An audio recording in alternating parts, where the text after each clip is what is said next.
अस्सलामुअलैकुम, मैं हूँ Navera Nadir Ali from loyal academy. बच्चों, मैंने आपको बहुत सारे लेक्चर्स दे दिए हैं, बहुत सारे टॉपिक्स मैंने आप लोगों को एक्सप्लेन किए हैं। कुछ मैं आपको इम्पॉर्टेंट टॉपिक्स जो है अब बताना चाहती हूँ, जो कि फर्स्ट ईयर के हिसाब से आज जो है हमारा जो टॉपिक है वो है, फर्स्ट ईयर नहीं, आज हमारा टॉपिक जो है वो है सेकेंड ईयर से।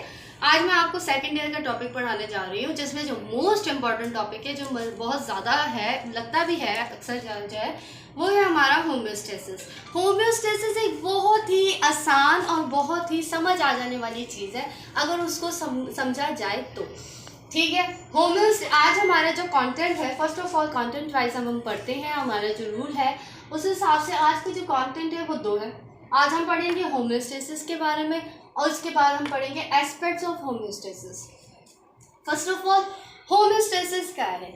मैं आपको वर्ड टू वर्ड पढ़ाने से पहले थोड़ा सा आप लोगों को थोड़ा एक्सप्लेनेशन देना चाहती हूँ कि हमारा ऑर्गेनिजम्स जो है, लिविंग ऑर्गेनिजम्स या फिर नॉन लिविंग ऑर्गेनिजम्स की बात करें, जिसमें एनिमल्स, प्लांट्स, ह्यूमन बींग्स सब कुछ आ जाता है, उनकी एक्सटर्नल और इंटरनल एनवायरनमेंट होती है जिसमें वो लोग सर्वाइव करते हैं। अगर इनका इंटरनल एनवायरनमेंट अनसर्वाइव होता है तो तब भी वो डेड हो जाते हैं। अगर एक्सटर्नल एनवायरनमेंट में कुछ डिफिकल्टीज आती हैं तब भी वो डेड हो जाते हैं।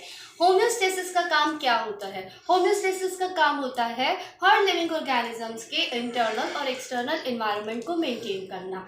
अगर वो अपने एक्सटर्नल और इंटरनल एनवायरनमेंट को मेंटेन रखने में कामयाब हो जाते हैं तो वो सर्वाइव कर सकते हैं, otherwise they can not survive.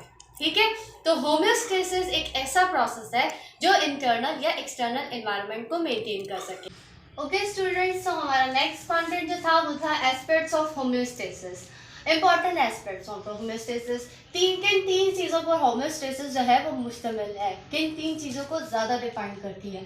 तो वो ये तीन है, ऑस्मोरेगुलेशन, एक्सक्रीशन और थर्मोरेगुलेशन।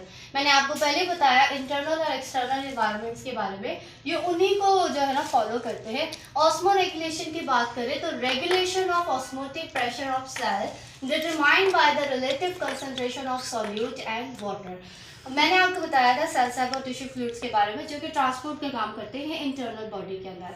ठीक है, तो ये उसमें ऑस्मोटिक प्रेशर को बहुत ज़्यादा मेंटेन रखता है ऑस्मोरेगुलेशन, जो कि सॉल्यूट पोटेंशियल को ज़्यादा इंक्रीज नहीं होने देता, ना ही ज़्यादा डिक्रीज होने देता है, लेवल अप रखता है, जिसकी वजह से सेल जो है वो डिफ्यूज़ आउट नहीं होता। अगर ये कंसंट्रेशन ना हो, मेंटेनेंस ना हो, तो सेल डिफ्यूज़ आउट हो जाए और जिसकी वजह से हमारी बॉडी में बहुत सारी जो है डिस्टर्बेंस क्रिएट हो सकती है। उसके बाद हम बात करेंगे एक्सक्रीशन की, तो removal of excess substances unwanted toxic metabolic by product. तो एक्सक्रीशन के बारे में मैंने आपको बताया था कि ये बॉडी की एक्सक्रीशन करवाती रहती है। ज़्यादा टेम्परेचर बॉडी का बढ़ जाता है तो हमारे ये जो है स्वीट्स ग्लैंड को जाके इन्फो देती है कि भाई टेम्परेचर बॉडी का बढ़ रहा है। वो फ़ौरन से जो है हमारे जो स्वीट्स को एक्सक्रीट आउट करवाएगा, फ़ौरन से एक्सक्रीट करवाएगा कि भाई जल्दी जल्दी से जो है वो सॉल्टी सब्सटेंस जो हमारी बॉडी का होता है वो बाहर आए, ताकि हमारी बॉडी का टेम्परेचर मेंटेन रहे। तो ऐसे एक्सक्रीशन, और जो मैंने आपको बताया था सेल्स के बारे में, तो सेल्स भी जो अनवांटेड सब्सटेंस होते हैं उनको अंदर लेते हैं, जो अनवांटेड होते हैं उनको बाहर निकाल देते हैं। तो एक्सक्रीशन हर लिहाज से बॉडी में ज़रूरी होती है, जो कि होम्योस्टेसिस के जरिए होती है।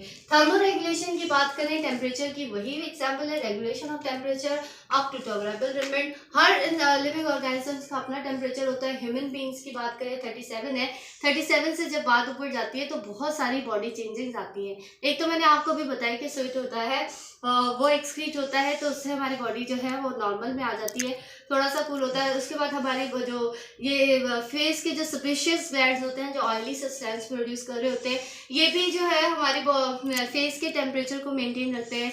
ऑयली लेयर्स ऊपर क्रिएट कर देते हैं, जिसकी वजह से बैक्टीरिया भी वहाँ सर्वाइव नहीं कर सकता हमारे फेस के ऊपर, और टेम्परेचर भी ज़्यादा नहीं आता, जो कि हमारे स्किन पोर्स को, हमारे थर्मल ग्लैंड्स को जो है वो डिस्ट्रॉय कर सके। तो थर्मोरेगुलेशन का भी मोस्ट इंपॉर्टेंट टॉपिक होता है रोल। इस तरह ये तीन मोस्ट इंपॉर्टेंट थे, मैंने आपको समझा दिए। उम्मीद करती हूँ कि आप लोगों को मेरा लेक्चर समझ में आया होगा, और तो प्लीज़ हमारे चैनल को सब्सक्राइब करें, लाइक करें, कमेंट करें, और हमारे चैनल को आगे से आगे स्प्रेड करें, ताकि उन बच्चों तक हमारा पैगाम पहुँच सके जो अफोर्ड नहीं कर सकते, उनको कम पैसों में अच्छी तालीम मिल सके।